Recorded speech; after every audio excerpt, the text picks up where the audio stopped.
As an avid enjoyer of American football, I like to think that I have elite ball knowledge, and I believe I know a lot about the most important position, the quarterback.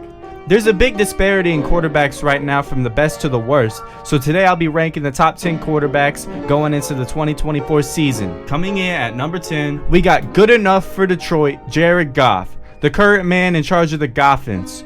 The only reason he's only at number 10 is because he crumbles under pressure, unlike any quarterback I've ever seen, but he does have a lot of upside. With great aim, a good arm, and good football IQ, he's more than enough to bring Detroit to the NFC Championship, but not maintain a 17-point lead. I think Dan Campbell's done an amazing job providing him with a great supporting cast on offense. And then at number 9, we got Dak Prescott. I just know that Cowboys fans are crying and vomiting right now, but I've given this man every possible benefit of the doubt at this point. He is just not going to be enough to take the Cowboys to a Super Bowl, and let alone win one. While he may perform well enough during the regular season for me to include him on this list, his terrible playoff performance is only enough for him to crack the number 9 spot. And at number 8, we have Jordan Love. If after the first half of the season you told me that I'd have him on this list right now, I'd call you crazy. It's amazing what this man has done with the amount of time that he's had. And I think that Green Bay's quarterback development needs to be studied. It's absolutely insane that they already have another studded QB. I know it was so hard for you Green Bay fans to go half a season without having a franchise quarterback. I know the wait was absolutely treacherous. I know it's been so hard. I'd honestly be surprised if you guys don't end up in the Super Bowl in the next 5 years with the bright future that you have going for you right now. If all goes well, I bet that I'll have him much higher on this list next season. And then at number 7, we have Joshua Allen. I know this might seem a little low. What the fuck has Josh Allen done? Lead the lead in picks for the past few years? Like, what has he actually done? I honestly don't know why I even have him here, but it just feels like it's only right. All of his other things that he does, he's great at. It's just he throws so many interceptions. And it's crazy to me how everybody's like, oh, Josh Allen, oh, he's the only good player on his team. There's been multiple games this year that they've won, and he had a bad performance. He even called himself the guy working on the group project that does nothing but gets an A. But enough said about him. And at number 6, CJ Stroud. Yes, I have him higher than Josh Allen. Cope. He shows an it factor every time I watch him play. Sometimes you watch a player and you can just tell something is different about him. That game against the Browns was without a doubt one of the greatest playoff performances ever. And he did it on his rookie year. Who knows what will happen to Houston down the line? Like I said with the Packers, I'd be shocked if this team doesn't end up in the Super Bowl within the next 5 years.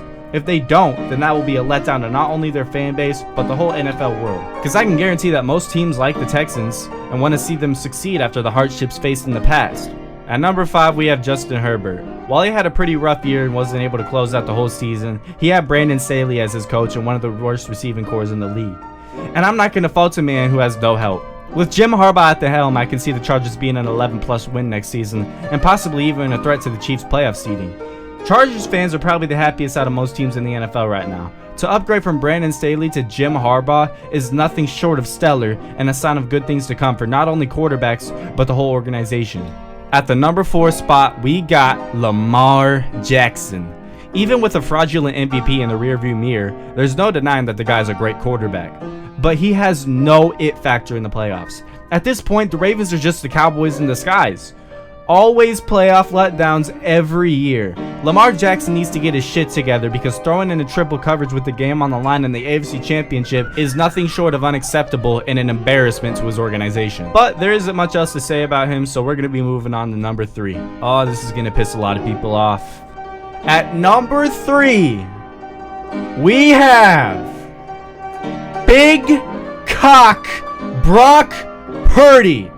Coming off a Super Bowl loss that wasn't even his fault, it could be hard to put him this high, but there is no good reason not to. He hasn't shown anything but good signs throughout his career so far, except for against the Ravens, but he simply makes plays that 29 other starting quarterbacks can't. Look at this shit, bro. Look at this shit against the Lions. This was game on the line shit. Look at this. This is fucking insane. While Nick Wright may be pissing in his pants right now, seeing this shit, I think that anybody with real ball knowledge can confirm that he's at least a top 5 quarterback. He can really be interchangeable with any of the other top 5 quarterbacks on this list right now. Except for my sleep paralysis demon, you know who.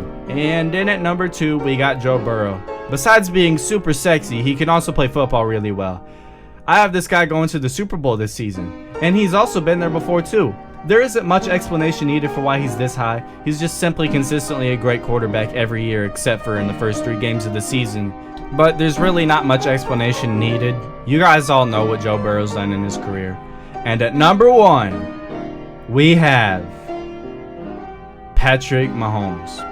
3-time Super Bowl champ, 3-time Super Bowl MVP, 2-time MVP. Already the 3rd or 4th greatest quarterback to ever play the game. He makes plays that no other quarterback that has ever lived can make. And the dude's highlight reel could be a feature-length film. If you don't have him at your number 1 spot, you are simply delusional. And to be honest, if I had to pick a quarterback to start my all-time fantasy team, it would be Patrick Mahomes. Anyways, there isn't much else to say about him, so I'm just gonna end this here. I'll see you soon, and I'll probably post again tomorrow. Good night.